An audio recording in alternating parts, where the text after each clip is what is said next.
Part 2. After Wade Wilson was finally caught, the world thought the nightmare was over, but the real story had just begun. Because the man sitting in handcuffs that night wasn't scared, broken, or regretful. He was calm in a way that terrified even seasoned detectives. Officers said he looked like someone who had detached himself from humanity, someone who didn't see murder as a mistake but as an expression of control.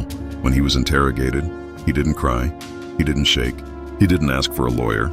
Instead, he spoke like a man describing yesterday's weather, admitting that he had strangled Kristen Melton and tried to kill Melissa without emotion, without shame. And when investigators searched Kristen's home, the tragic scene confirmed everything. A struggle for survival written in broken nails, overturned furniture, and the silence of a life violently stolen. The autopsy would later confirm that Kristen didn't die quickly. She fought with every ounce of strength she had. But Wade overpowered her, physically, mentally, and mercilessly. And while Florida prepared to build its case, the media exploded with questions.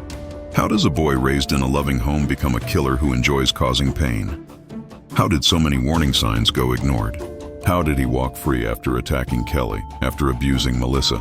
Why did the system wait until a body was cold on the floor before putting him in chains?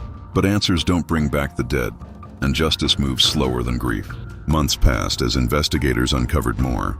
Wade had no history of mental illness that could explain the cruelty. No psychotic break, no delusions, no remorse disorder. He knew exactly what he was doing, and that was what made it worse.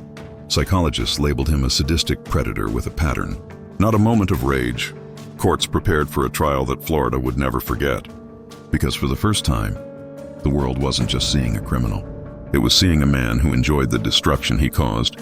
Someone who left people physically alive but emotionally destroyed. Someone who hunted affection, trust, and vulnerability, only to twist them into suffering. And when Melissa finally spoke publicly, still breathing the air that Wade tried to steal from her lungs, her voice broke hearts across the country. She said surviving him didn't feel like winning. It felt like carrying a war that never ended. And as the courtroom date drew closer, the state decided this was not a case for rehabilitation, not a story of redemption, not a tragedy of misunderstanding, but a simple verdict waiting to be delivered.